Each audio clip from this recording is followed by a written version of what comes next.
Mohon dijelaskan tentang kisah pelacur yang dijamin surga yang memberikan minuman kepada seekor anjing. Kisah ini banyak digunakan sebagai tameng atas pekerjaan atau gaya hidup wanita malam. Subhanallah. Ini orang-orang salah dalam memahami khauf dan roja. Seharusnya dia melihat hadis yang lain. Dalam hadis yang panjang, Rasulullah SAW diperlihatkan ada laki-laki yang dan perempuan dipanggang seperti tempat pemanggangan roti. Kemudian ditanya apa dosa mereka sehingga mereka diadab begitu pedih. Rasulullah, malaikat Jibril mengkhabarkan mereka dulu adalah wanita-wanita dan laki-laki yang melacurkan dirinya. Tetapi ini ayyuhal ikhwah mimbab apa yang disebutkan oleh Nabi SAW. Inna rajulan ya'mal bi amalin ahlil jannah ma yakuna bainahu wa bainahu illa dhira' fayasbiqu alaihi alkitab falyamal amalan ahlun nar fayadkhuluha. Inna rajulan ya'mal bi amalan ahlil jannah ma yakuna bainahu wa bain inna rajulan ya'mal bi amalan ahlin nar ma yakuna bainahu wa bainahu illa dhira' fayasbiqu alaihi alkitab falyamal bi amalan ahlil jannah fayadkhuluha. Al-Imam Ibnul Qayyim rahimahullah ketika beliau menjelaskan hadis, ada seorang laki-laki yang dia beramal dengan amalan penghuni surga. Tidak ada di antara dia dengan surganya Allah kecuali hanya beberapa jarak saja. Kemudian di akhir hayatnya dia beramal dengan amalan penghuni surga neraka, kemudian dicelupkan oleh Allah dalam neraka. Ya, dan sebaliknya ada seorang laki-laki di masa hidupnya dia beramal dengan amalan penghuni neraka. Tidak ada di antara dia dengan neraka Allah kecuali hanya beberapa jarak saja.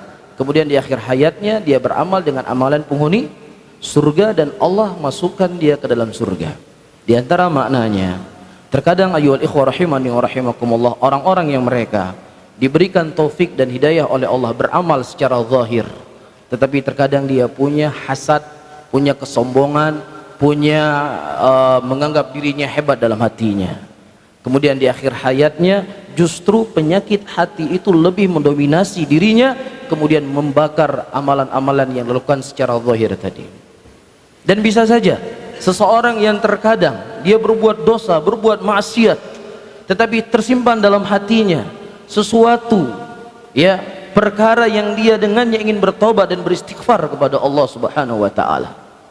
Ya, kemudian di akhir hayatnya justru dia beramal dengan amalan penghuni surga. Ya, dan juga ini mimbab ayyuhal ikhwah rahimani wa rahimakumullah, hati-hati sekecil apapun yang namanya dosa. Jangan kita berpikir yang mengantarkan kita dalam neraka itu hanya syirik. Jangan kita berpikir yang mengantarkan kita dalam neraka itu hanya makan riba. Jangan kita berpikir yang mengantarkan kita dalam neraka itu hanya membunuh. Bisa saja amalan yang kita anggap amalan tersebut adalah amalan sepele, justru itu kadang mengantarkan kita dalam neraka. Rasulullah menceritakan ada seorang wanita yang salehah, ya, yang hidupnya penuh dengan ketaatan, kemudian dia mengurung seekor kucing. Ya, kemudian kucing tersebut tidak diberi makan dan mati, dan sebabnya Allah masuk dia dalam neraka.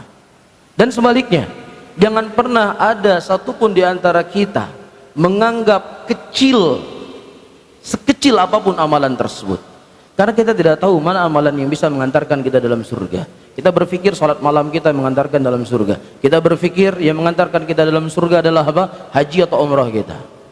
Ya, bisa saja yang mengantarkan kita ke dalam surga, kita ketemu dengan saudara kita di jalan, kita tersenyum kepadanya. Mungkin amalan inilah yang mengantarkan kita ke dalam surga.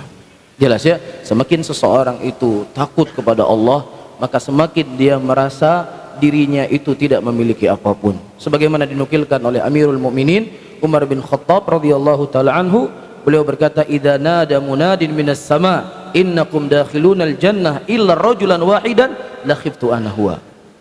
Ya, kalau seandainya aku mendengar suara dari langit dan mengatakan seluruh yang ada di muka bumi ini masuk dalam surga kecuali satu orang, maka saya khawatir satu orang itu adalah siapa? Saya. Wallahu taala alam bissawab.